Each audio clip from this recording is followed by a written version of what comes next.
No, I'm tied between the op and the dig. I feel like it's the dig. Oh wow. Because there's only one person on the team that opts. Okay, oh man. I'm going with the sheriff. Damn. Okay, I don't think it's a pistols. It's either op or specter. So I'm gonna just go with op. That was my first guess because of the eco rounds. I think it's 150 because I think in OT you can opt double up your ass. So I think it's 150. 150. 150. Dude, I feel like I've seen all of these clips. I think I got all of them right the last time too. This is Side Player. This is when they, I don't know if this is the exact series, but I'm pretty sure they 13-0 to Iron Thieves on this end. At one point. This is Saya player. He's playing Jet, and I remember him. I remember this clip. He like dashed through smoke, killed them both. This is an iconic clip. Side player. I think I was a little slow on saying who it was too. Honestly, if you just played the audio, I could probably get like dissected. I'll never forget this. Quite the memory there. Won't even forget it if he just hears the audio. I'm calling shenanigans on that one, though. Welcome back to the desk here as we get prepped for our second match of the day here for NA Challengers. It's going to be TSM versus Oxygen. And it's two teams who are very closely ranked, looking at both Split 1, Mid-Season Face-Off, and now coming into Split 2 as well. Dust, there's a lot of pressure on these teams to find the win, and TSM is definitely looking to climb a little bit here and get that 2-1 record. Yeah, I mean, Oxygen Esports comes to this 4th overall after the mid-season face-off, while TSM kind of sits in that 5th, 6th place position. So both of them kind of middle of the pack as far as playoff teams go. Definitely trying to make sure they can stay on top of those rankings so they can avoid getting eliminated from the playoff picture, as only the top 8 will make it. They're both in pretty good position right now. Particularly Oxygen, I feel like is doing real nice. You know, they already have a 1-1 record going into this, and their losses to Turtle Troop are pretty close. So I still feel like they're a really strong team. I just think it's interesting what they're doing with their roster, which we'll get to later. I don't want to spoil it. Whereas on the TSM side of things, they've also done some interesting things with their roster, not in the sense of changing players, but changing roles, like having Corey play Sova and Seven playing Jet. It's been interesting because, you know, it's worked in some ways, and in other ways it's fallen a little bit short.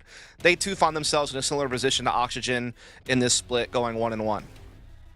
I would actually argue that it's been a slight net positive. I liked Corey on Raze. I loved Corey on Raze. I felt like he was one of the more fun Raze players to watch, and statistically speaking, he was one of the better Raze duelists. But when he would play on the Jet, it always felt like it was missing something. Like something just wasn't quite clicking the same way it did for him on Raze. And then he goes to playing the Sova, a role that he's played in the past, but going way back in the time machine when he was on FaZe. And it's worked out really nicely for them. Yeah, maybe Seven's not quite hitting his stride as Jet currently, but I do feel like the team is potentially positioned a little bit better with Corey playing Sova and freeing up somebody else to play that role. So I have two things on that. One is, I'll say when they are playing the no duelist comp on Pearl, I think the Corey on Sova actually works out really well. I actually really oppose it. But what I don't think, I agree with you that Corey's Raze is superior to his Jet. And even he self-admittedly says he's not as comfortable on Jet as he is in Raze. He said it in interviews. But outside of like a couple of bad games against the Guard and G2, he's been pretty proficient on the Jet, even if he isn't as comfortable on it as the Raze. And I would say, I think his Jet has been better than Seven so far. Like, Seven's Jet, the last two series have been kind of hit or miss. It hasn't been much of an upgrade to what Corey was doing with the Duelist. And I thought Seven was doing really well as a Sentinel player. So I don't know if I agree with you on it being a net positive. I think for now, with the sample size we have, it feels kind of neutral to me. I'm not sure what the long term will look like. Like, maybe it will eventually, you know, pan out the way you're talking about. But for right now, I guess I'm just saying I'm not willing to go either direction on it. But his Sova has been good. There's no doubt about it. Yeah, and Buck, I want to give you a chance to rebuttal too, because I know the Corey duelist has been a conversation between you and Dust, but I do want to give a mention to another player in GMD who has kind of helmed the calling back in Split 1. Obviously, mid-season face-off, all that good stuff. But then has to do it behind these changes in themselves, and then also everything else that they're cooking, right? It wasn't just changes to the roles, but they're now working in different comps on certain maps. They're bringing the Viper into Ascent and things of the sort. And GMD is also still performing at the highest level. We saw in some of the B-roll there, the Brimstone on Fracture, a really strong map for TSM. And so just got to give love to the IGL, of course. And I will agree, Dust, that I do think that it seems like they're still sort of figuring things out. Like, Seven looked good as a Sentinel, maybe as a duelist. It's like hard to get back into that mindset. It's like, okay, in the past, I was the first one in and I just like did whatever I felt like. But then as a Sentinel, it's like, well, hold on, Hunt, buddy, pump the brakes. You got to play this a whole lot slower, way different style of play, and then you get comfortable in that. And then it becomes hard to play that sort of unhinged style of attack that people typically play on a duelist. It actually kind of flies in the face of everything you would ever learn playing attack FPS when you look at the way most people play duelists when they start the game. It's like, okay, I am just going to head down, run at them. But when you learn the game at a more strategic depth, you realize, okay, well, maybe I shouldn't be doing that. And then that makes it difficult to slot back into that role because it is, I don't want to say brainless, but it's just such a thing that flies in the face of what many people would try to teach you when it comes to TAC FPS games. Yeah, and the other thing, we haven't mentioned these other players, so I feel like we have to, is for one, Campeki has been an absolute stud ever since he joined this team. Maybe a bit of an all-series against M80, but it's M80, and like in general, I think the team just really struggled in that series overall. And also, Nature's had a pretty good couple of series so far, the split in his own right, as he's kind of been flexing different roles. So this TSM team does have a lot of talent top to bottom, is kind of what I'm getting at, which means that they can always be dangerous. It's just about making sure that they can kind of come together as a unit, as a team, and work together well. Sometimes that's been a bit sporadic for me. You speak of sporadic nature. How can we not talk about Oxygen and the sporadic nature of their roster and how things change from week to week? When we take a look at the roster for Oxygen today, it seems like we've seen a new victor in the Battle Royale for the starting roster, as Rustin has found his way back onto the team as the coach was a player and then a coach again and now a player again. And interestingly, they've decided to bench Pony in order to make this work. So I assume this means Redux will slot in as a duelist. We'll see Rustin play the Sentinel role, which actually works out quite nice for them, Dust. But I am looking at this like, man, what a brutal decision to have to make. And I honestly don't even know if it's the wrong one, because who else would you, how would you change this to make this work otherwise? Oh, dude. Okay, so there's two different ways to look at this. So first off, Redux, over 80% of his games in Valorant have been on a duelist, and about 50-something% of those games have been on Jet. So yeah, the dude has a huge duelist background, and so obviously if you're going to want to slot Redux in as like a young star of the team, as he just turned 16 like last week, I think it was, or the week before last, then it makes sense to let him play to his strengths as a duelist. But I have two issues with it. One, Redux was actually playing pretty darn good on the Sentinel role. The first match he played, like, he was pretty solid on Killjoy. And two, Pony at times has been one of the best players in the league, in challengers. Like, I can't for the life of me understand this change. Maybe I'll be proved wrong, because Rustin, the one game he did play, the numbers were good. You see it right there on your screen. He played a very good Killjoy, the one game he had to fill in when they were going through this transition before Redux was of age to start on the team, and they were kind of phasing out one of their other players. But I can't understand why Pony would get benched the way that he has performed. Like, yeah, he's had a couple of off games here and there, but overall he has been a solid play. This one kind of irks me, honestly. I will to play the opposite side of the coin for Pony. You mentioned it there at the end where he's had some bad games. He's looked like the best, but he's also at times looked like one of the worst. He's at times not shown up. And I ultimately think that it comes down to comfortability. Although Redux played well on the Killjoy, you look at their losses last week and you see an 11-13, you see a 13-10, and you think, man, it may be our Sentinel player or our who's supposed to be a duelist player is playing something that they feel more comfortable on in the tight situations when the rounds matter the most. Maybe we would have won that game. So I think that, to me, that's kind of where that change comes from, because like you said, if you take Pony off of the Yoru on Pearl, I think Pony is a very, very strong duelist in their own right.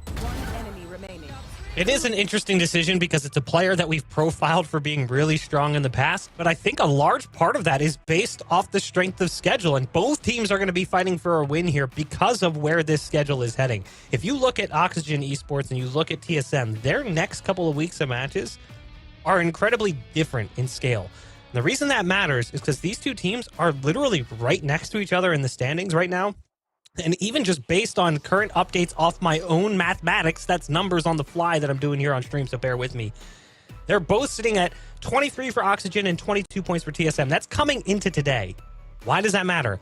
Oxygen plays Shopify and M80 next. How difficult would it be for them to find wins there? So if they lose here today, they find themselves on the bubble, potentially, of being dropped down even lower. Whereas TSM faces off against Turtle Troop and DSG. Now, coming into today, I thought, well, that looks good for TSM, but does it?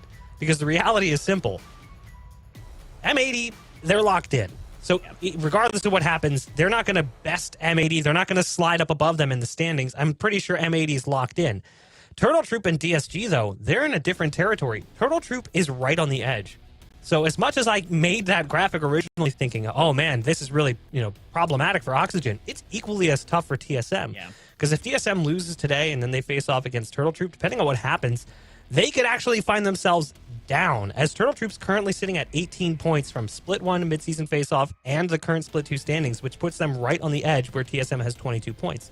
Again, it's very interesting. There's a lot of pressure on these teams to try to find the win today. A lot of points. Points everywhere. There's points for everybody. Yes. Yeah, That was a lot. Yeah, I feel like there's two different ways this can go for Oxygen. Like, either this is a roll of the dice that pans out flawlessly because you get Redux back into a role he's comfortable on, and he pops off, and he's able to add to the star power that they have with someone like Virno, who's been one of the best initiators in Challengers, as well as Scuba. We know how talented he can be in that controller role. And Rustin continues to play very well as a Sentinel, as he did the one series he filled in. He's obviously very familiar with the team because he's been an assistant coach behind Bonker, and so he's familiar with the team and the strategy and all that. Everything goes swimmingly.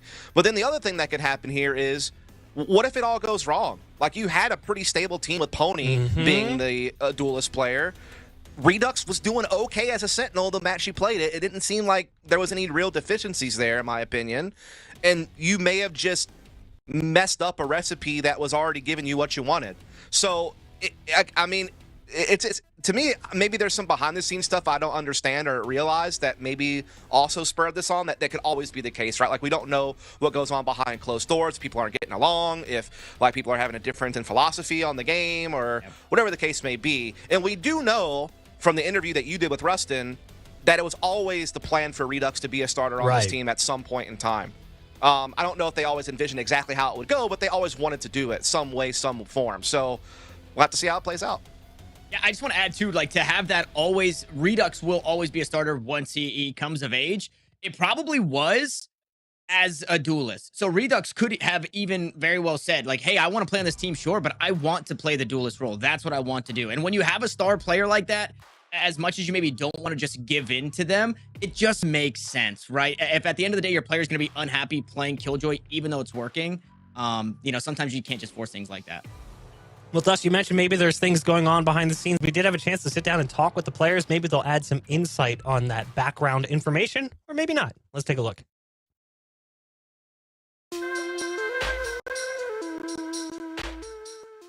I think they're like a really young-ish and hungry team. I think they're really good. I don't know why people aren't talking about them more.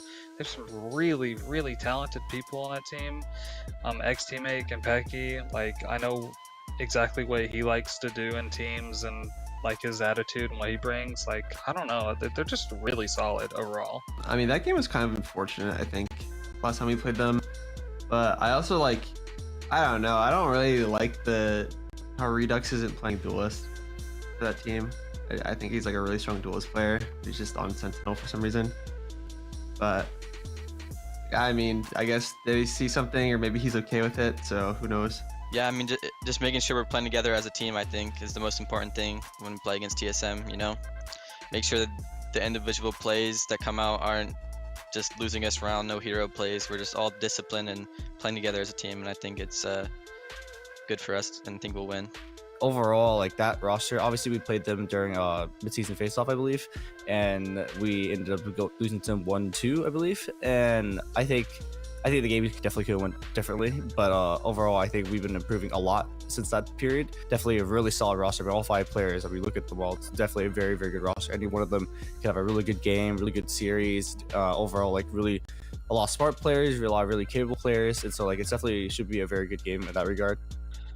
Yeah, I mean, that was like, as soon as our head coach Bunker came in, that was the first thing he said. We're going to be able to play every map except one.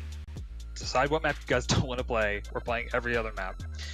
So it's just been a blessing. I mean, we don't have to sweat and pick bans. We don't care what you're going to pick. We can play it all. And yeah, on top of Redux coming in, I mean, the sky is the limit. Good map pool, talented players, good IGL. Probably the best head coach in the game right now. I mean, we should be crushing. I don't know. I think we definitely have a little bit more room to shine. So there's definitely that to look forward to. Outside of that, I don't really think there's going to be anything like spectacular or different. It's going to be the same old like TSM. Yeah, I mean they're a strong team. They can beat pretty much anyone, I think, in this group. I mean, last time we played them, it was a close series. I think they beat us on Pearl, and then we beat them on some other 2 maps. I can't remember, but it was. I think it was like 13-8, 13-9, something like that on the other 2 maps. I mean, I'm pretty confident against TSM, but they are a very strong team, and you have to be, on your game to make sure you're beating them. Well, obviously we lost to M80, which is the most challenging opponent, I would argue, and so the next games I would suspect shouldn't be as hard as M80. But obviously, I think all the teams in the split are pretty similar skill level, to be honest. I mean, maybe some a little lower and some a little bit higher. As you've seen from watching the split so far, there's been lots of upsets, quote unquote, and so it's kind of like I think there are lots of really strong teams. I think we're a strong team, and I think overall we should have not as hard of a time versus the teams coming up versus M80, I'm sure. Good luck, Eric. You said you were going to play the cycle with me, and you didn't. I'm disappointed. I mean, my message to him would be, it definitely won't be as easy as it was last time we played them, and I think we definitely are a much better team now. So hopefully it'll be a good game, but I think we have a pretty good chance of winning this one too. I always love when the players know each other, because I like the fact that Rustin's basically calling out Campecchi for being like, yo, we were supposed to be teammates. Like, what is this? And then Campecchi doesn't say anything back. He's not like, oh, yeah, I was supposed to be teammates with them, and then I backed out. Come on now, dog. The guy got an opportunity. You can't fault him for that. But let's take a look at our series maps. Where's this series going to be going? As the best of 3 will likely find its end to a map 3. I feel like these 2 teams are destined for map 3 just based on what we know about them. Tanner, as we look at the map picks and bans, though, it is a bit interesting. We're going to end up on Bind first, then Haven, which is really no surprise, as Oxygen has shown that they definitely like Haven as a map. We'll be going to Split as a decider. What year is this?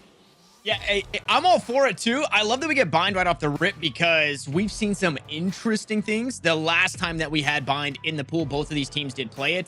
And like you said, Haven being very good. Map number 1 is going to be huge. I think if Oxygen take map 1, we could see a close 2-0. Otherwise, I do think we are in for that decider at the very end of things. But last time we saw Split, man, we had Yoru coming out. I think it was Mitch who was playing that one. It didn't go the way that they were expecting, but Mitch had even said, right, we had a lot of timing issues. We just couldn't figure out a way.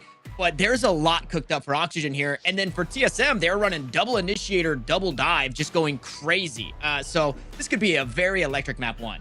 Yeah, it's going to be very interesting because I feel like neither team has some type of crazy track record on buying. Like, even back when it was still being played early on in the first split, I mean, yeah, TSM has a winning record on it, but some of that was from like an off-season event at the end of December, so that's a long ways away now. They just had that one Mad Lions match that they won, which is actually kind of a close game. And then, of course, Bind, we again, similar story basically for Oxygen. Whereas when you look at Haven, like that's a clear advantage for Oxygen, right? Like they have a way stronger track record on Haven than TSM does. So I almost feel like TSM, with their pick of Bind, I don't know how much of an edge they actually gained by picking it, right? Like, I feel like their Pearl and Fracture have been much better, just results-based wise, if you're going that direction. Whereas, like, clearly Oxygen gets a comfort pick out of Haven coming into that. So I almost kind of favor Oxygen just from the pick ban. Like if you're just looking at that, I think that they may be kind of won in that situation. But it will come down to how they adapt with, you know, Rustin coming back into the team as a player instead of an assistant coach, and how Redux does with this role pivot that we're anticipating is going to happen with him coming in as a duelist. Bind being the X factor for TSM, obviously that's guaranteed that they need to find the win on map 1 just because we're talking about Haven and how strong it is for Oxygen Esports. But Split is a big old question mark because we only really saw TSM play it once, and it was against OR Esports, which was week 4 at that point. OR Esports was really in the thick of the struggle as they were sitting at an 0-3 record coming into that match, and they ended up walking away with an 0-4 record. They lost, or TSM beat them 13-5 on the map. Now, Oxygen, we've seen them play Split a couple of times. They bested G2 at the mid-season face-off after losing to G2 at the mid-season face-off. And they played it a handful of times during the group stages, a win over Turtle Troop, a win over FaZe, a loss again to G2, which they only had 1 win against them and 2 losses on that map. But I think ultimately what that sets us up for, Dust, is the fact that TSM may be coming into this one as an unknown variable. Yeah, for sure. I think the one known variable is the fact that we are going to be able to see the Corey Raze action come together, which is going to be pretty nice. It's going to be a role that we know Corey's very strong on, so that's a thumbs up. Now, past that, it'll be interesting to see what way they want to go. Do they want to go the double controller route? That's often been what we've seen on Bind, even dating back to before the changes to the map, but that was very popular at the end of Bind cycle.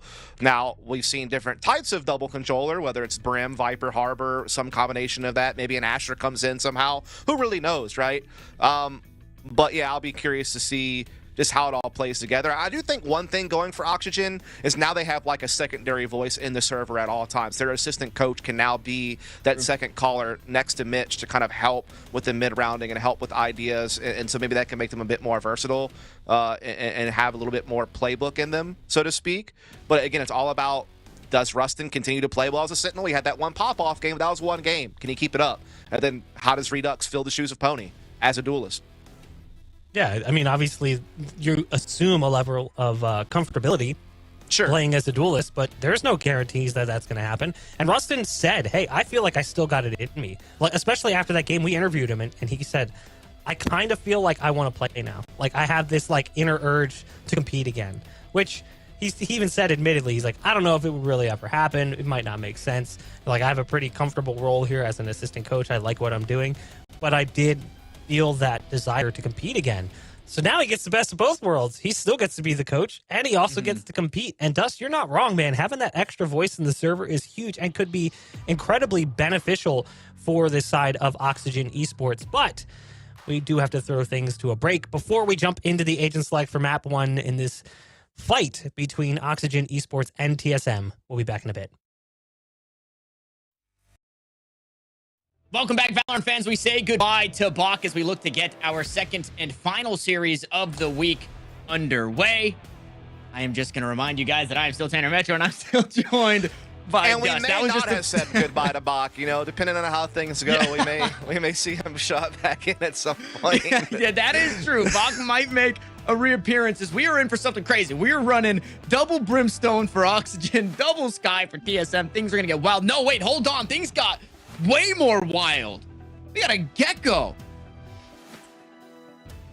Yeah. 2 geckos. Bruh. All right. I'm in. I'm all the way in. So we did see TSM go with the non-duelist composition on Pearl, where they had Corey playing an initiator. In this one, they have him playing the initiator with 7 playing the Jet, which we had seen that happen on Haven and Ascent already, but he was playing Sova, obviously. So yeah, this is definitely different. Gotten a Gecko on the board. Do have double controller of Harbor, Viper on the TSM side with the Sky. So everything's kind of normal with the exception of having a Gecko instead of some type of Sentinel like a Sage or something like that. Then the other side, again, it's another double controller with a Raze. And then you got Virno playing this double initiator setup. So neither team going with the Sentinel here. Double controller, double initiator, solo duelist, just a different choice of duelist. I thought we would have seen Corey on Raze, though. I am a little surprised about that. I'm surprised as well. Ray's kind of becoming a mainstay on Bind for the most part. She's always been, yeah. Yeah, but maybe the nerfs to the Boombot make you think a little less value. Is Rustin going to get tagged by Dizzy? It's Verno eventually to fall down. Corey collects the first kill. Shout out the friendlies here for Gecko as he sends another one. Wingman gonna look to get into the mix as it's a bit of parkour, doesn't find a whole lot. Meanwhile, TSM walk away from this one, 2 kills to their name. Yeah, pretty nice opening sequence as far as TSM is concerned on this attacking side, being able to get this garden control. Get a couple of frags. They also have Scuba down on very low HP. Mitch could try to transition over and heal him, but he's pretty far away, helping guard short A with Redux. As they're not quite sure if TSM's going to commit to the B hit, if they're going to teleport over to Showers. And, well, now they know. Yeah, Defender's still here.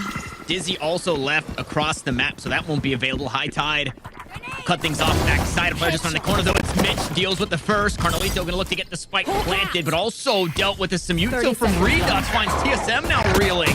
And if you're GMD, you need to dodge the dog. They deal with it. Or it can be a problem. Corey finds another backstab from Nature, but Redux cuts this one down. A 1v1, a spike that still needs to be planted. Util traded back and forth, an upgrade to a Ghost. But the spike is out of reach. Nature going to be the one to be forced to make the play. Redux down to 11 HP. It's close. 4 seconds is all you need. And with 6 on the clock, Nature will find the kill and TSM take the pistol. Man, I am surprised Redux did not retreat deeper into Showers and play the clock a little bit more in that situation. He kind of just kept dueling him. And with that low time, if he just backs up a little bit more, like once he gets that Ghost, when he satchels across, if he just tucks back into Showers and forces a play, I think that would have been maybe the better call. It's always tough in a 1 versus 1 to really critique it, but I think that was maybe a little bit of a misstep. TSM obviously were in control of the round from start to finish. It was a great recovery from Mitch and Redux in the first place to even get it into a 1v1, but I would have liked to see Redux play the clock a little bit there. So incredibly close. 7 seconds when Nature started pushing to take that last fight. Speaking of fights, out towards Showers we go. Oxygen to deposit Redux. Nobody on the other side of that toxic screen. See how long they decide to hang on to this space. Kind of have to gambling around like this anyway, so might as well just hold on for as long as you can and see if you can make something out of it. So you are seeing some presence created by the Trailblazer over at Garden here by Campeki, but it's certainly an A split.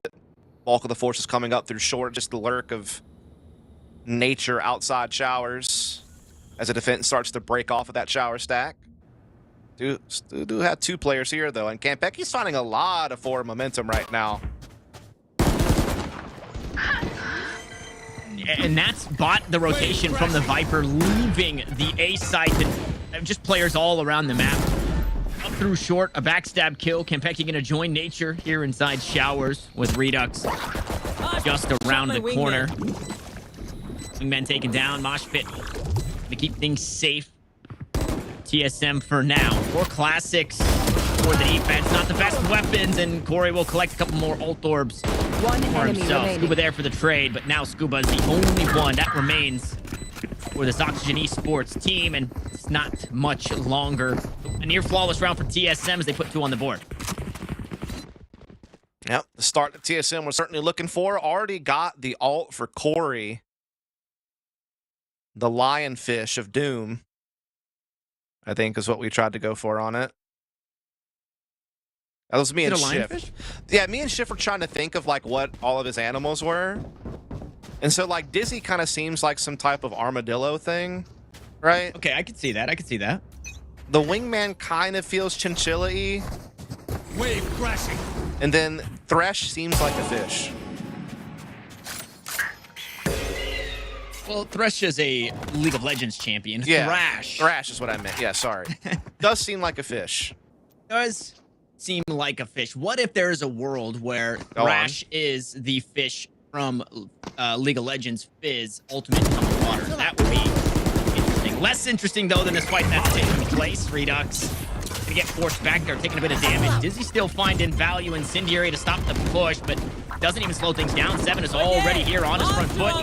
Nolito comes through. Thrash just behind it as well. So lockdown imminent. The 7's been dealt with. Mitch to find the first. The spike is planted. Lockdown finally finds its mark. GMD deep into the back lines, but the Seekers should reveal. Mitch not healthy enough to try and fight with his team, and GMD tried to catch a timing, but just narrowly escapes him. It's Rustin on the other side. Flashes are out. Mitch will fall. Becky finds the next, but Verno here on the fight back, and things are even. Another flash and a tap on the spike as Corey slowly start to make his way on through. That Spectre can't get the job done. Neither can the rifle in the hands of Corey, and Oxygen are finally on the board. Enough of that. Indeed, it's going to wind up being a situation where Oxygen convert the bonus. And I would say more Hedgehog, actually, for Wingman. Yeah, I was thinking Hedgehog-esque, but now that I take a closer look at it, I see Owl mixed with Armadillo. Owl face. and I see Owl face, yes. Yeah, an Owlmadillo. Owlmadillo. Yeah, but I like the Armadillo for Dizzy. Oh, I see. That is definitely an Armadillo. I'm definitely there with you on that one. So I'm going to go with Hedgehog Owl is Wingman. It's kind of like Avatar The Last Airbender, where like they just mix names together, like Polar Bear Dog from like Legend of Korra. I don't know. They had all that weird stuff. Fire Ferret. Well, with all the shoot field being put to use, the Armadillo goes up. Frog goes out, and it forces TSM away. They'll back away from this space out towards B long. A player down. Rustin found the first onto GMD. Good damage traded back and forth, though, and a couple of players that just barely walk away with their lives, but Oxygen Esports still find themselves a player ahead. Yeah, and they also have control of showers as his short A attack is coming in, so they have multiple ways to kind of handle this situation, as that is going to get denied on the plants. Snakebite will continue to kind of cover the spike for a moment. They'll double up now inside of the showers position while they wait for the rotation to come through back halls in heaven. So Oxygen have a really good lay of the land, I guess you could say, in this situation, although Virno and Scuba are very low on health, and Mitch is not anywhere nearby to heal them, but he's anchoring B. 30 seconds left. Rustin also worse for wear, right? A couple of stray bullets into finding those kills. And speaking of, Becky goes to the back lines, finds two of the low HP members. One still stands. That's Scuba. And all three from the shower side. Snakebite doesn't quite find the value that it was hoping for, a little deeper, so players inside heaven can still fight for that space. Guided Light goes out, finds absolutely nothing. Beautiful backstab there from Seven. And Mitch now disconnected from everything. A 1v4. There's no time. There's no credits left. He's going to back away and look to hang on to this rifle.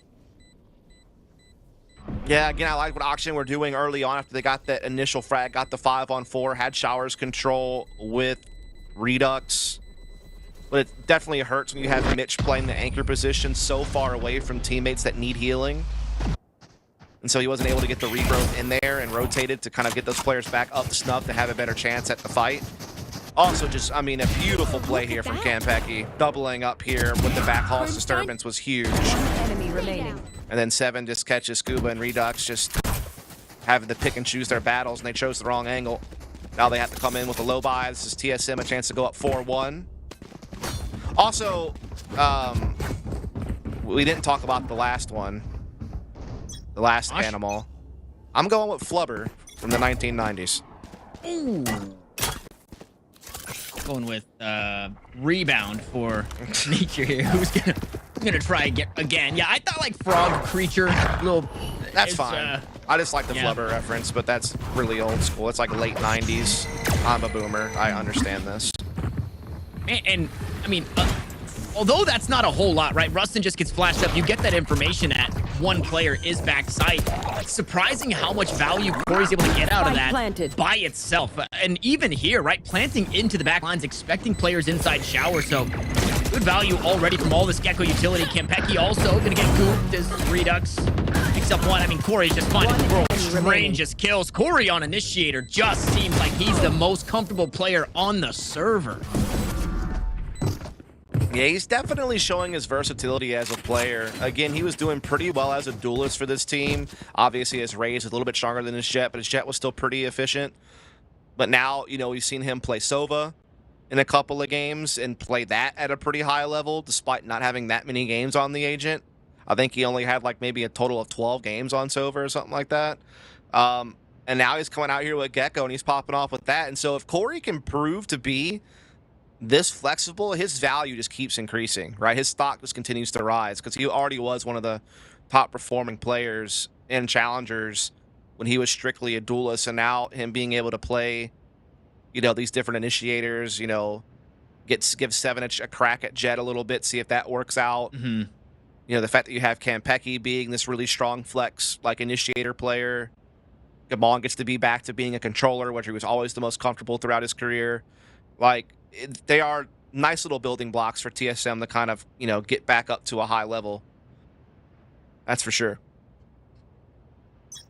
Yeah, we saw it in the player cams before jumping into the game. Seven was focusing on something. It looked like he was slamming the grid shot. It was the rest of the team was just kind of sitting back and talking, and Seven was making sure that his shots are going to be on point. Fortunately for TSM, he has not necessarily been needed to too greatly. Team's been able to piece things together with the util that they've got. Obviously, Wingman being a huge tool to get that spike planted. We've seen it fall short, though. Sometimes we'll see how that continues to evolve as we trade a Mosh for a Dizzy. No flashes on any of the players of Oxygen Esports. TSM stomps their way up towards B-Long. Yeah, they're definitely doing a good job using this controller and Gecko utility to kind of get that initial space, and they can kind of reclaim it and then use it again for the follow-up and actual hit. As Seekers and Guiding Light will lead the way this time, as well as the Reckoning. So, I mean, this site is all for the taking for TSM, as that spike will get moved in there by the Wingman. Protected by the code this time around, so we'll definitely get the plant. No problems there at all. Crash also available. And we will get that one to come through fruition. We'll see if Corey can get this into a good spot, though, as they touch noses there in the back halls. Just out of reach for really both teams to get that ult back online. Dizzy not going to find too much as GMD will hold the line. Not going to let anybody pass through for free. A shorty just around the corner. Wingman going to jump up, clap his hands, find the stun, but it's only good for one. Oxygen work their way back in. Two players down, but things are now even. Health is low. Danger looking at the guy. He's got a kill, but he was forced to reload, and it'll be a team ace for TSM to find a fit. TSM off to a hot start here on Bind, winning the pistol in the follow-up. They lose the bonus, but now they've won 3 in a row since then. They come into this round with a massive advantage, full firepower. It's low bot pistols here for Oxygen. They do have more ults available, but finding a way to put them to use in this round, unlikely. Probably would save them for the next buy round unless they feel like they can get a pick and seize an opportunity. So far, so good for TSM on the attack here. Ooh, that's a lot of damage. And that's been a couple of times where Redux has been on his front foot inside showers and somebody from TSM punishes him. It's just not the most efficient jump peek. Like, there are ways of jump peeking that show less of your body and put you at less risk of getting hit, and he's kind of just throwing out a little bit too much. It's a really fine line on the jump peek on, like, showing too much and, you know, being able to just, like, barely show yourself and still get the intel. It's tough to sometimes stick it just right. Time to hunt. And a lot of the corners on almost every wall are just minorly spammable as well. So even as you're trying to get away, taking a bit of damage. All the way up, yeah, GMD might get caught off guard here. Frenzy running gun, Mitch will find the kill. That's a weapon to be had. Meanwhile, that's kind of forcing TSM's hand to start working their way up A short. Indeed it is, but they're getting blocked behind a lot of this Viper utility. They're going to push past the snake bites and actually go teleporter. This is where Mitch and company are going to start falling back to Mark to try to catch them as they make it to hookah, but the timing will favor them. They'll cross, and Campeki is already cutting off the back halls here. Yeah, Campeki playing as the lurk all the way up into B. Finds first kill with the players rotating over. Out goes Dizzy. Quickly dealt with his Mitch. The rest of the team follows suit. A near flawless for TSM. A 6th now on the board. And Oxygen will get to try again with rifles once more. Indeed they will, and they need to kind of make a stand here. Like, TSM are starting to get on a huge roll. This is a round where you have full rifles, you have 3 ults. You should be coming at this with advantage. Now, Nature's only 1 away from Viper's Pit for, you know, a plant/post-plant situation if he can grab an orb or grab a frag. So he definitely still has an ability to have some impact, but this needs to be an Oxygen round considering what they have to work with.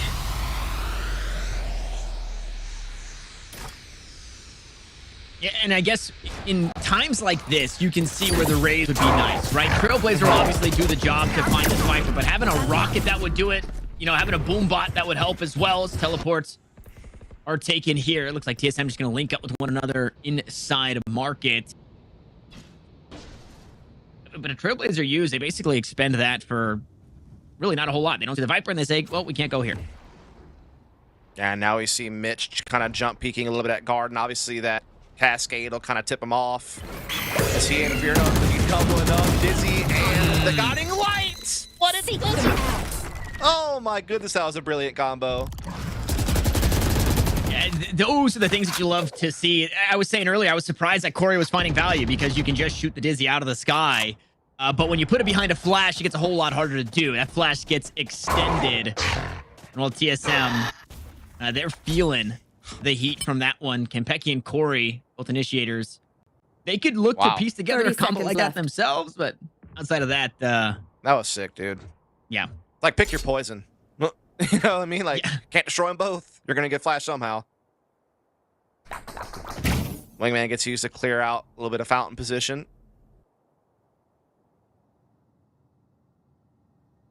Not much time here for Corey and Kempeki. They're going to try to brute force their way into a B site, but it's so well defended.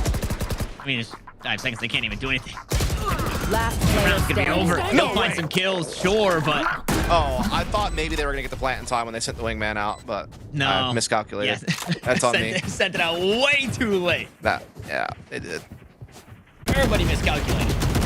I was excited. TSM, fine. Yeah, that was a brilliant double flash. I mean, there's no other way to put it than that. And I think Dizzy calls out the number blind as well. So you kind of know what you're walking into. Mm-hmm. Thanks.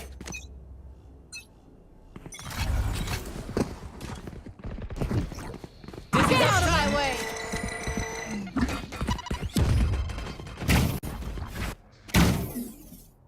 Oh my, look at this. My wingman's Maybe some down. aggression through the showers. They were getting... All right, they were getting a little wild there. Tossed out a wingman. Trailblazer and Dizzy queued up as well, but not sent through the teleporter. Teleporter? TSM. Teleporter. I like it. Teleporter. Hey, we're evolving. We got it all together. Yep. I'm down. Poison orb emitting. We start to see that attack coming up through short A, behind the cloaking of the Viper utility. We still have some showers presence as well here with nature. So certainly trying to set up this A split. Redux trying to play a bit of an off angle to catch the cross out. Snakebite tried to lay the plant on the default zone. U-Haul taken though by the attack inside. Yeah, that'd make it impossible for Wingman to get down through that. Incendiary also finding some value. Rocket up top. That'll deal with Wingman, but Redux pays for it with his life as Seven finds another blades in hand. Oh yeah! Sure, you stop the plant, but at what cost? Corey now going to look to go into the back lines with Thrash. Won't find too much. Gets sprayed down, but look at this player on the flank. Mitch really opened things up and forced TSM's hand. Unfortunately, Kempeki was ready for it. Now it's all up to Scuba and Verno, and they don't have a whole lot to work with. No, they do not.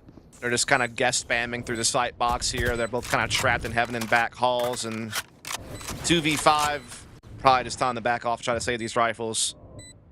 Indeed going to be the case. So it's going to be 7-2 for TSM. Again, a roaring start here on the attacking side with this composition. 7, obviously, with the all is going to go hunting. Can't save these. Oh, he does have a Vandal to save, though.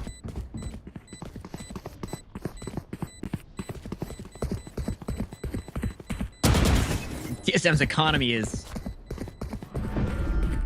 all Gucci everything. They can sacrifice every weapon they have. They do not care. Right click for 7 and nothing even sacrifice themselves. 7 just dumps the ultimate and no rifle brought over for oxygen.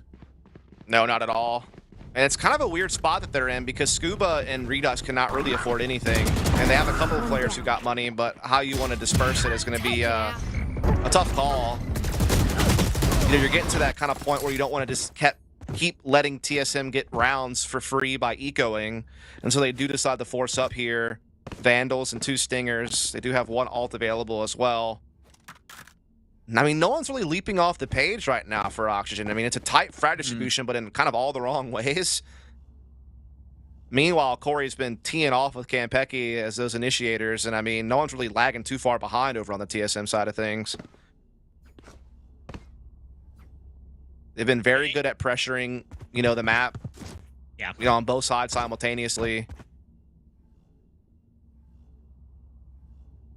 It's one thing to maybe have less kills, and then, you know, say, hey, Corey is killing everybody, Kampeki's killing everybody, but to also not be dying, right? When you look at the player in nature, at the very least, only 5 kills, sure. Corey and Kampeki have the team covered in that aspect, but then also only 2 deaths. Like, that right there is a stat that you're really paying attention to. You know, if you're not dying, you can do so much for your team, especially on any controller, but here on Bind, especially on your Viper, right? The post plant is well, that's what the Viper really brings to this one. We haven't seen a whole lot of it. TSM very aggressive in taking the site and holding on or near the site. Yeah, definitely shouts out to Nature for making sure that, I guess the only 2 times he died are the rounds at Oxygen 1, right? So Yep, gonna see some aggressive defense here on short from Oxygen to try to respond, try to get those stingers up close and personal. They do have a couple of ults at their disposal as well here, but that Trailblazer Dizzy combo to get some guard and control and pick up an orb here is gonna give them that Viper's Pit to work with, as well as Seekers to try to take the site and then lay it down.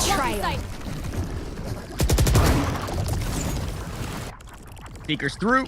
7 gonna jump into the cloud burst. Not Wingman this time.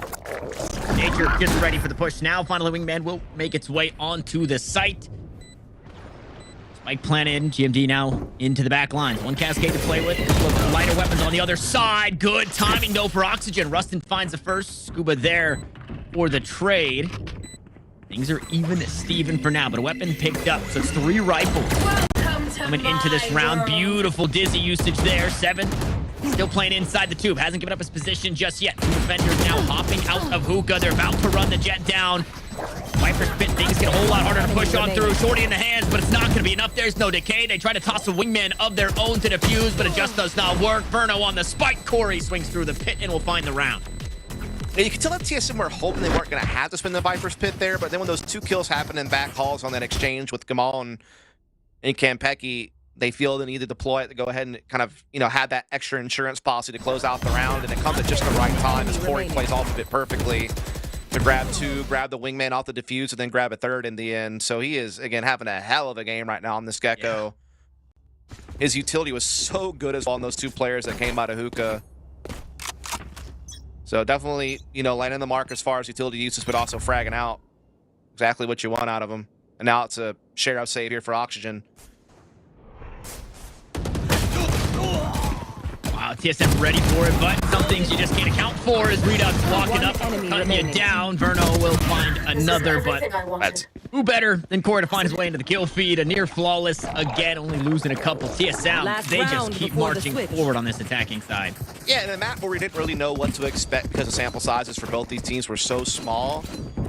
You know, even dating back to when Bind was in the pool originally in the first split, neither team really had that many games on it. Obviously, you got roster changes involved in the mix as well in the midst of all of it. Because, you know, like, obviously Hayes was playing back in the day with the TSM crew, and Oxygen obviously still had Randy Savage on the squad, and, like, there's a lot there, right? And so it made it tough to know what to expect, but TSM has been impressive. Is that Thrash getting stimmed up there? Trying to find something, gets nothing. Rustin on the other side. One that will eventually get detained. Heaps of aggression here, forcing TSM through the showers out towards the safe side. 7 has an operator in hand. Wingman, spike in hand. We'll look to get this one pinned. Yeah, good reckoning to get them control of site through showers to kind of bypass the short A aggression. They're going to plant on the backside. Again, making sure they stay away from this short A aggression. It's now going to be falling back into U-Haul. TSM takes back Haul. I'm loving this reaction from TSM. Oof. 1 detained though. That one being Kampeki, he will go down. GMD here on the trade. Scuba slowly gonna work his way through the spawn. Tries to find the backstab, does not give himself up just yet, and that spike planted out in the open. As 7 starts to take some shots with 31 health. GMD will try and hang on to the 7th position. Does so for 1, make it 2. It's 3 kills on the round. Now it's all up to Verno. The 1v3 spike. Again, out in the open. 7 holds the angle, and TSM slam it close, 10-2 at the half. wish we could just get a replay of the mini map of that round, because just the way TSM absorbed that short A pressure and then goes through showers with high tide and then drops down reckoning. They plant first defensive spawn, take control of that back halls in heaven area for themselves. They kind of flip the script on kind of what the normal rotations would be. And they just lock it down. Gamal with a huge double kill inside heaven, inside of his cove to kind of finish things off. And just, again, a brilliant attacking side from TSM. They clearly had a game plan on how they wanted to use this composition. Again, TSM's always been known for that up-tempo playstyle. And speaking of up-tempo playstyle, you got 3 frenzies coming out defensively here for TSM on the pistol. They're not messing around, dude. I think they're just going to chuck util through the teleporter too, right? If this showers play is heard from 7. No, they back away from. I thought there is a world where we get all the Sky util, all the Gecko util. Instead, 7 looks to retake that fight by himself and he'll lose it against Redux. Stun comes in the showers via that Trailblazer, but there's no real follow-up potential. 7 just simply got taken down too quick, and Campeki catches a timing though on Scuba lurking out at Fountain. So it's back into a 4 versus 4, but Campeki low on HP. Ooh, incendiary too. Yep. Yeah, that's gonna cut some of the clock down. Corey. I mean, you have Wingman in this situation. You have Cove as well. They're buying out some of this utility.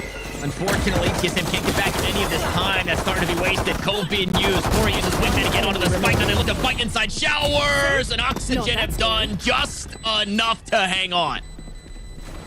Yeah, just such a heavy showers play right off the rip. They caught 7 in kind of no man's land in the corner. There's no real follow-up potential from TSM defensively. After 7 went down, they just had to kind of play back. Yeah, Campeki catches Scuba, gets it back into a 4-on-4, but loses a lot of health along the way. And they could just never really get back into a good position on the site. Just good post-plant holds from Oxygen. Handled the Cove and the Wingman perfectly. And so this is where Oxygen have a chance to start racking up some rounds to start trying to bring this thing back in the contest. TSM on basically a full save here. It's all classics, I believe. There's some util.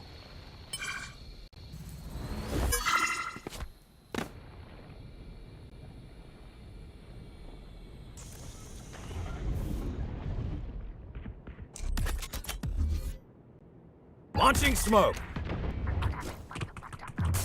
All 5 here. TSM has since rotated over. A couple of pistols will deal with them. Their classics get nothing until Nature finally gets something done, down to 10 HP as he backs away. Much like we've seen from TSM's attack, Wingman still used. That spike planted here for Oxygen. 1 of 2. Spotted by the Trailblazer. Campeki taken down to 70 HP. I think you just don't be an alt-orb is the problem now for TSM players. They're so low in HP. Trying to back away from things. Nature will be dealt with. Campeki is next up on the chop and block. Mitch happy to collect a 3rd. And we saw a strong attack from TSM. Will we get the same here from Oxygen as they put 2 together in a row? No, win the pistol, win the follow-up. Now TSM onto the full buy, so they'll be able to put kind of their best foot forward finally on the defensive side and try to start slowing Oxygen down from closing the gap on the scoreboard. Bonus for Oxygen at that, as they're going to have 2 Spectres coming into this round, so advantage TSM, which is pretty huge considering where they're at round count-wise. That puts them 1 away from map point if they can convert against this bonus.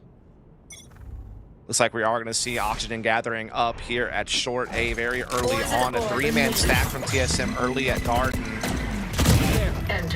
But a great opening frag from Nature. Yeah, all you can really hope for there. Wingman also being used to try and clear out this angle, and because of all this utility, the first Dizzy toss from Corey didn't really find its mark. I believe he's still in a position to be able to pick that one up, but I guess the question that I always have, right, is we know what the Gecko util does. Right? We have a flash, we have a stun, whatever it is, it plants. But the idea that you can use it multiple times is what makes it really cool. So I always try and pay attention to these angles where our Gecko players are using it to make sure they can, re-up on that value, and Corey has done that for, at the very least, Dizzy. Yeah, there's definitely a lot of spots on each map where you can toss Dizzy just straight up in the air, have it fall straight back down, and so you can kind of really easily reclaim it to kind of keep it in play multiple times as Nature gets a little bit more damage whittled down on these short A players as they make their way into sight. Corey hiding inside the split to deny this wingman plant, perhaps. Actually decides to back off and allow it to go through. Looking to display with his teammates to see if they can display the retake here. They do have the man advantage still, and now it's gotten better. And Corey's dealt with the player inside showers. It was only Scuba there in that position. So Oxygen corralled now here on this A site. Inside U-Haul, Mitch lower in HP. Rustin and Verno still healthy enough to fight, and well, fight they do. Rustin will find the first as he backs away, looks for some more, and he'll get it. Now Kempeki and GMD looking to get things done in a 1v1. Verno on the back lines. Tap one of the spikes, step inside the incendiary. Verno gets it done, and Oxygen keep moving forward. That is a kind of a big blunder from TSM right there. I mean, they had a two-man advantage, I think, at a certain point. Trying to get on top of the truck. Rustin winds up getting 2 kills from closet position. And yeah, TSM kind of crumbled there. They had that one, it felt like, and they just let off the gas right at the end there. Really good conversion, though, from Oxygen to get that bonus. That means they're going to be able to come into this fully rifled out TSM on more of a low buy here. Judge, Marshall, Stinger. For Corey and Kempeki, we'll have those SMGs, and so this is a chance for Oxygen to start really closing this gap down.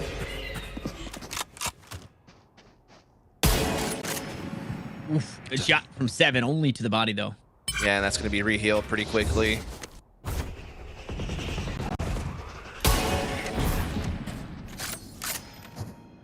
Still wants to find some more though, maybe a head found this time. Is he going out? There's 7 off the angle. Does go back to take the fight. Flash around the corner. That will subside. Redux collect the kill. GMD battles for 1. Rustin trades things back. I mean, this is such a bad spot for the hardcore. GMD just going to hold his ground and finally get flashed up. Can't quite sneak away. Stuck on the wall and punished for it.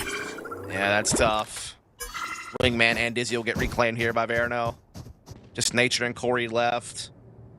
Corey just playing in the back of the site here with the Stinger. He's going to have it all to do as his teammate has rotated to try to be the solo A defender just in case they decide to pivot back. But they'll just cut the noise, make the defense go into doubt, and then they will now start claiming the site here. 30 seconds left. 1 enemy remaining. Oh, man, Corey. Corey's still living in the past, taking shots at the bird there. And now there's not much for Nature to do but to hope for exits with this Judge.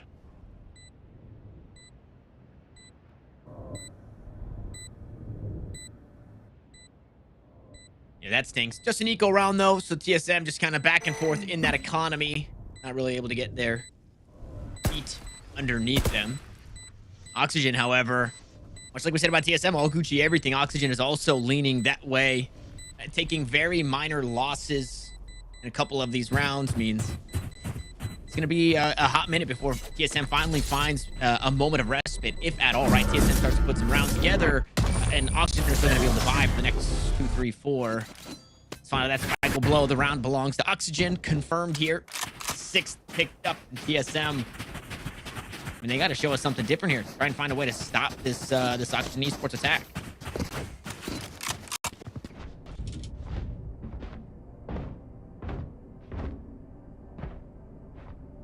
Yeah, things are starting to get a little bit interesting, but we've only really seen 1 full buy defensively from TSM so far. Now this time around, they're going to have the Operator in 7's hands, which is going to be certainly an added X factor on top of having Seekers and the Thrash. In fact, both teams have that ult at their disposal. Redux also having the Showstopper, so it's slight ult advantage for Oxygen here. Oh, we go Thrash for Thrash. No way. Redux just goes past it all, and Nature doesn't have the answer in time. So a 1-for-1 trade. Corey getting punished inside the utility. Wingman gonna look to get that spike planted out in the open, but they can't quite find the damage on him. So Oxygen Esports counting their blessings there. As the Seekers have been dealt with, so has Mitch. Things are even. We've seen Oxygen Esports come out on top of these. Indeed, we have Seekers through the tech. There's a couple of players over towards U-Haul. Snakebite going down and trying to stop them from being able to peek. The Thrash comes back out. That is shut down, and now as the orbital strike comes into play on top of the Snakebite, really denying any hopes at a defuse here. There's just and no Nature just time. had no way out. Yeah, and like you said, denies any hope there. Too much to hang on to for TSM. They do not have the economy for it. They'll back away, and Oxygen Esports, they just keep marching forward. Yeah, the only good news is at least 7 keeps the op in play. Plus he has Blade Storm. Kanpeki's going to be able to save the Phantom, so they might be able to work around these carried over I weapons. think 7 used the Blade Storm. Oh, I'm sorry. You're correct. Yeah, I think he popped it there right at the end, and yeah, it's gone here in this one. So At least the it op, hurts though. even more. At least the Yes, op. op is big, yeah. And they do get a rifle on the Corey to go alongside Kanpeki's. Nature and Gamon are a little bit of a tougher spot when it comes to what they're going to be able to purchase. Redux able to hold on to the showstopper, so he still has that for an entry tool coming into this next round. TSM going to call the timeout here. What in the world is Scuba doing? Is he... Hello, sir. What is that? Scuba. An elephant? Is it like an Easter bunny? Oh, it is an elephant, isn't it? You really don't know your animals. Well, I couldn't tell because it was so blurry on the front side of its face. I didn't know what was going on. But yeah, clearly an elephant. Love that. I love when, obviously, like during these timeouts, we've seen that player cams pop up and stuff like that, or even when players kind of understand, hey, I'm in a 1v3 with just a sheriff. The observers are probably on me, so, and they do something goofy. They put on a nice little show for us. I really enjoy that. I enjoy the fourth wall breaking from the players. True. I guess like I attribute them to be like robots in game where they just sit down and they're just so focused, but it's also nice to see them just be humans. And also, I don't know if that's a little bit of foreshadowing, but we've seen a lot of stuffed animals on teams that have, you know, found big victories. So who knows? Maybe that stuffed element is I still think we're eventually going to get an agent that is going to be like some type of like witch doctor thing that controls all the stuffed animals that we see on all the maps about. Ooh. Yeah. I thought it would be what Gecko does, but they create a whole new animals for him. But I'm telling you, the stuffed animals, they're going to get put in play somehow. Toxin screen down. Some weird voodoo stuff or something. Going to be a character from New Orleans, Louisiana. And it's going to be voodoo stuffed animal stuff. Calling it.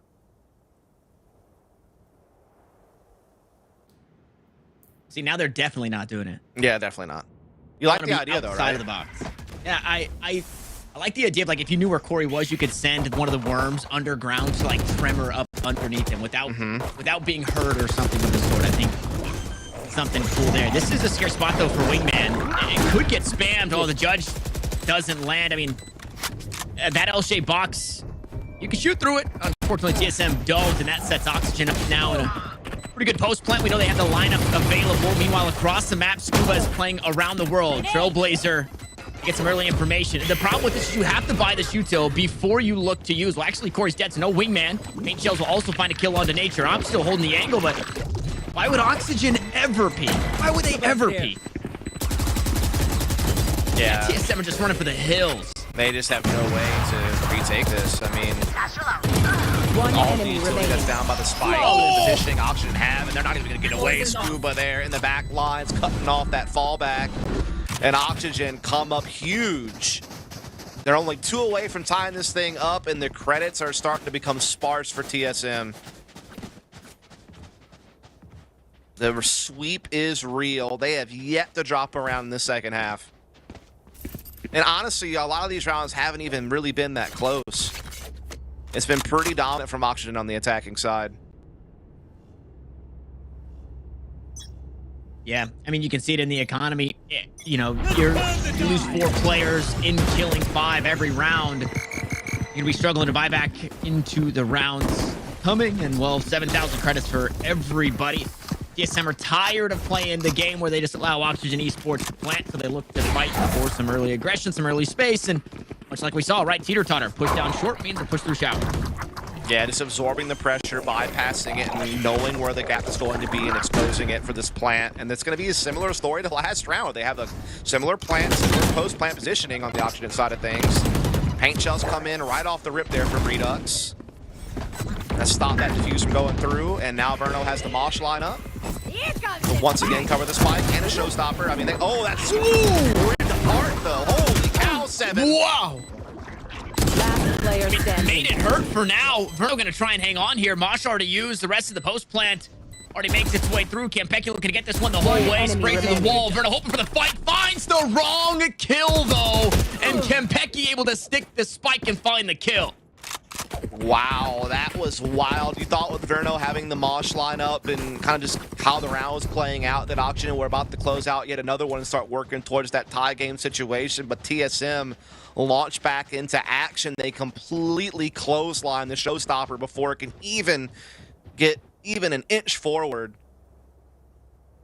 And that kind of cracked open the Showers post-plant hole from Oxygen. It forced Verno into a tougher spot, and TSM come out on top. Now they have the Viper Spit coming into this round. The problem with that, though, is, I mean, 7, talk about heroics. To be able to do that again, I mean, the dude just walked in and started collecting heads. I don't know how many more times TSM can find that favor. 7 playing a new spot here. This boost has not been used yet this whole game. It's one of those situations where, like, normally you check these sorts of things, but when you've been conditioned to not have to worry about it all game long, and then right in a critical moment someone's there, and Thrash see him? Yeah, okay. Done. Also finding the Viper here. That is awful for nature. Corey keeps him alive. Rustin here for the trade zone, and everything falls apart in this hold for TSM. Yeah, absolutely pummeled. As Oxygen do wind up clearing 7's boosted position. Pick him up right away. Great entry from Redux. Great follow-up from Rustin. And that is going to put it to 9-11 with TSM just trying to hold on to these weapons again. Their economy not in the greatest shape.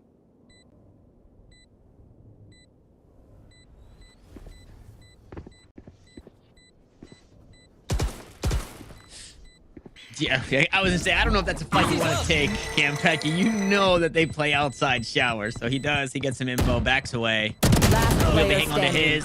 GMD unfortunately cannot. It was just the Bulldog, but it's gonna hurt not having anything. Oh, and Mitch spots just the smallest glimpse of the hairline there for the Sky, and Campecchi also loses his weapon. I mean, we're seeing the kind of reverse sweep, I guess you could say, taking place here within this map. Starting to get pretty dangerous looking for TSM, as once again they do not have much to work with.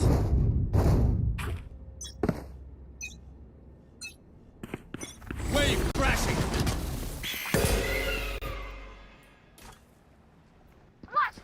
I mean, we see aggression here on this round. We see them fight for Showers, but everything outside of that. So hold on. Major fight coming. Trailblazer used. 7 gonna follow it through the teleporter. Find that early kill onto Mitch. And that's a weapon now retrieved, but the spike's been planted. I mean, the teeter-totter's great from Oxygen. Yep. Again, they have a good read of where they're being pushed, where TSM are taking space, and so they know where the gap is and they expose it. Ready for Campecchi, but they fall off the angle. This classic might be able to get some value. There it is. Couple headshots to the back of Verno's head. 7 gonna catch one onto Redux, and TSM. Heroism is what it took to find their first round on defense, and they might be able to do it again as Rustin looks to hang on. Plays the lineups. No way. The Incendiary gets so much, and he's got the ult dust. He's got the ult. That's the round. Checkmate. Yep. Check and mate. Wait, hold on. Spike's halfway. Can he get back in? No, he can't. Wow. Rustin goes huge. Some things you just He did can't have a teach. slow start, and if we're honest, kind of everyone did on Oxygen when it came to the first half. Defensively, they just could not really get going. Yeah, but now look at Rustin's recovery. He's up to 15 and 15 after being down in the dumps. He's had a couple of really big moments, a couple of really big clutch type situations, whether you call them officially clutches or not. This one obviously was officially a 1v1 or 1v2. Had another big one where he had like a double kill from Closet on a retake. So he's had some big moments. Mitch is having some big moments as well.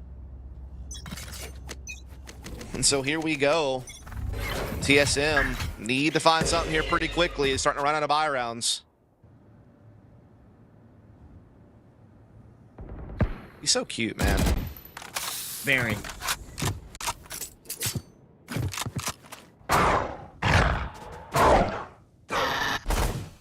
Pulling it and spit in your face. You know what I mean? That is kind of a deal breaker.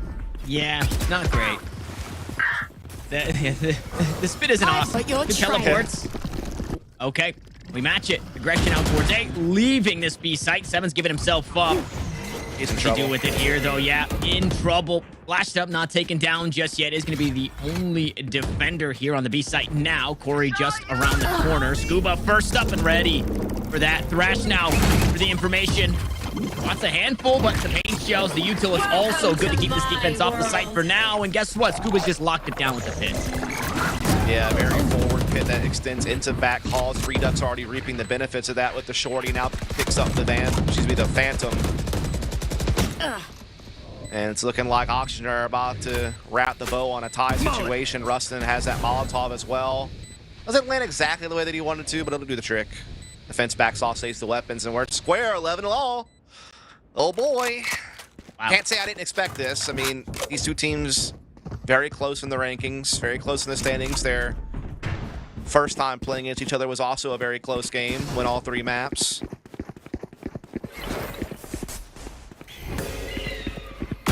Got him.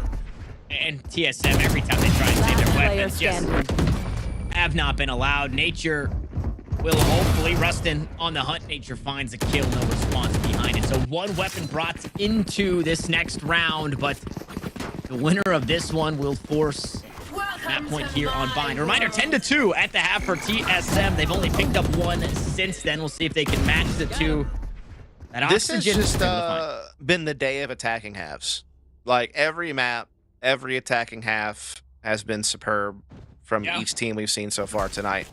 The defense has definitely been struggling on all the maps. Just 1 defensive round so far from TSM. And I mean, look at this. Even this one's kind of tough. You got Gamon on the Spectre, so not the most ideal situation. Last pack. Guiding Light and Dizzy. All expended here. But they reap the benefits of all of that, right? The rewards are taking the shower space. It's been so lucrative for them. Yep, Dizzy going to get reclaimed here by Verno. Trying to maintain this A split threat. It's a little bit of aggression here from Gamon at short A, but not fully committed. Now Verno able to put Thrash into that corner just to make sure it's clear so they can cross the site. Down you go. Wow, Rustin does it again. Laid up towards A short. Redux going to find another kill. Verno able to get that spike planted. Wingman doing its job once more. TSM, I mean, do they continue to fight this? Campecki slowly coming up. Wingman dealt with Corey on the other side, and Redux puts 2 kills together here in this round 7. Now try his hand as Campecki gonna go toe-to-toe with Scuba. Again, are the angles, are they ready for it? Scuba falls, tap one of the spikes. 7, here's 7, gone. Now Campecki against the world.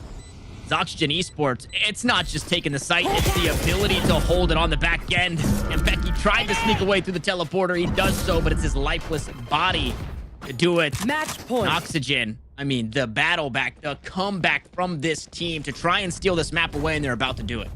It's looking a lot like it, man. I mean, their attack has been so superb. I love this little switch that they do inside U-Haul. After these initial frags, you see Rustin take a swing, throw a couple of bullets down, and then lets Redux finish the job. Like just like a little bait and switch. It's the finer details where this team play of Oxygen is actually coming together. And again, I think a lot of it is because even though they've made a roster change, so to speak, and some role swaps, they've done so within the organization, right? Like they brought in an assistant coach who's familiar with the team, has helped build the team's game plans. You know, him coming in as a player, it's a little bit more of a seamless transition, you know.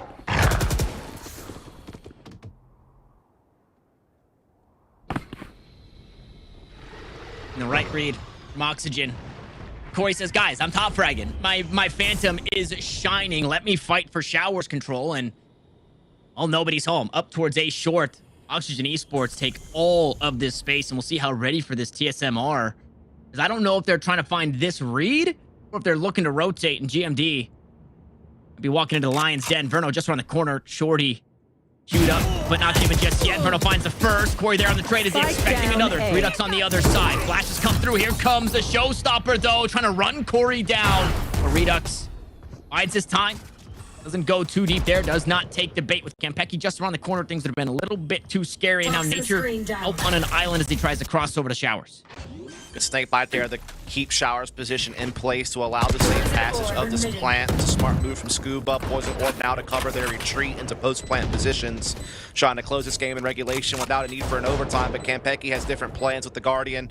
He's trying to see if he can reel this one back in. It's now a 4-on-3. They're starting to get some control back onto the side itself. Scuba still holding a key position, though, inside U-Haul that they need to break through.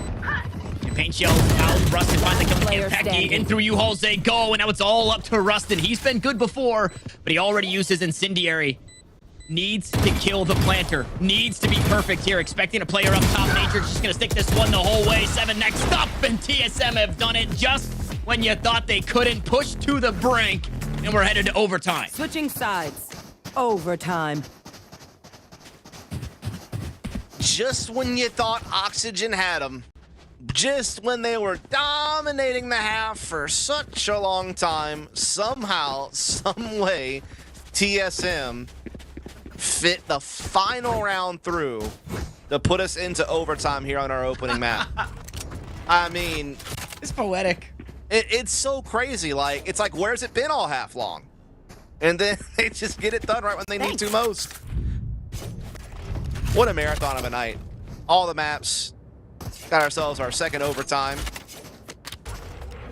Fighting hard here deep in split 2 to try and get them playoff spots, man. Yeah. If one of these teams can be able to join that, the good soup up top, it'll be, I believe, 4 teams at 2-1 after this series. And which will it be? Operator in the hands of Redux here. No real way out. Oof. And as the wall goes down, Corey just not ready for it. And that right there, I mean, that's the game plan, right? Hey, let Wingman plant Spike. And it's been gone. So is 7. No more fragging power. That's the first defensive op we've seen all game? Maybe 7 had one at one point? 7 had one. One enemy remaining. Why are we even talking about TSM, though? I mean, 7's gone. GMD's about to follow. Trailblazer cut them down to 53 HP. And I want to believe, but it does not feel possible through the smoke. Of course, it's poetic once more for Redux.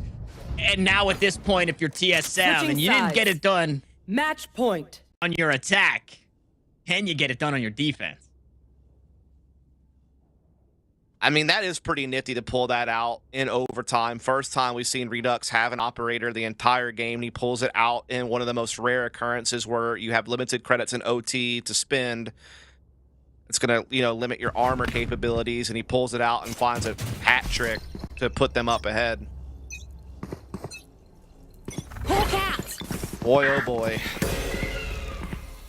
Here we go again. Can Oxygen finish it off? Again, the attacking side's the favorite side for both these squads, and Oxygen pull off a big defensive round. Was that enough? Of course, they're expecting this. Is he going to get shot down? Not expecting. Corey in the corner goes huge. 2 kills. Oh, he can't get away, though. Mosh should pop. And there goes the head. But 7 finds his way through the teleporter, collects a kill. And now crazier things have happened. But it's unfortunate for Scuba and Rustin because they do not have the spike. And it might have fallen inside the teleporter. Oh, boy. That's tough. That is tough. Things you hate to see if you're an Oxygen fan. That's just the game. Yeah, that's just a round, rather, I should say. That's done, though, yeah. Everyone learned how to play defense all of a sudden overtime started. Yeah. I don't want to stretch the playbook too thin. Now they're turning the page and showing us a bit more.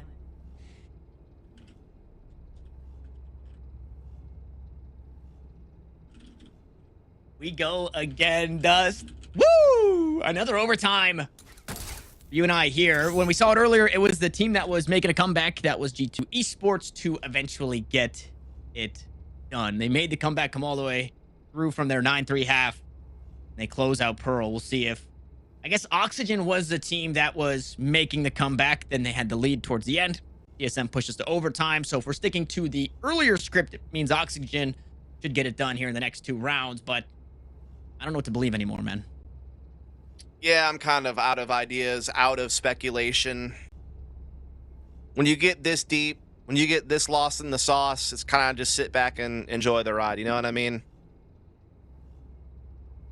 That's really all I can say. It was a game that was dominated by 2 10-round attacking halves. Mm-hmm. And now we're in the OT after TSM just found that final round to get us here. We go equal through the first OT. Now we're in the second set of OT. Oxygen didn't take the time out here. Curious if they're going to go for the operator again on Redux.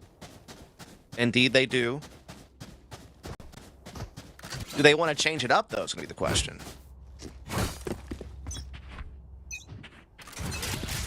Yeah, out towards A for now, at the very least.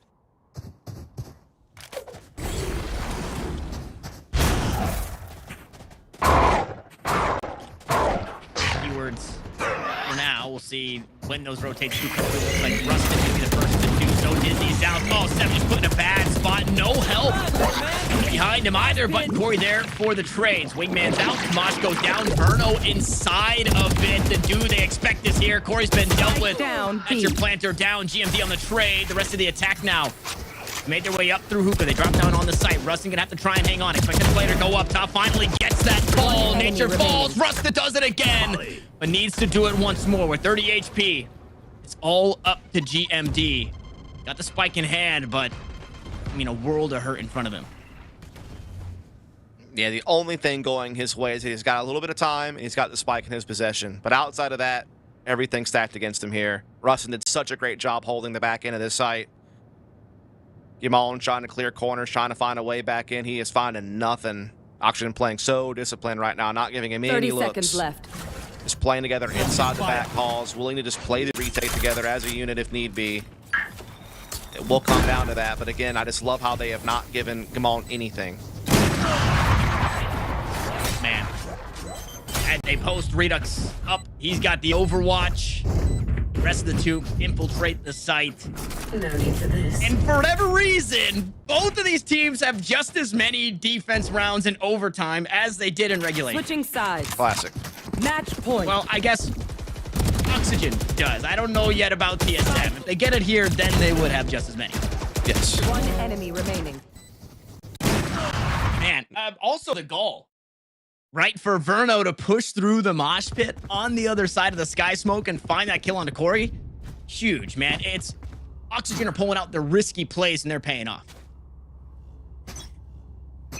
So can they finish the job? That's the big question now. They're on the attacking side against been the favorite side all day long. Little bit of action here over at Garden. Both teams kind of poking around here at Long B. Trailblazer comes out. Redux trying to play off of it.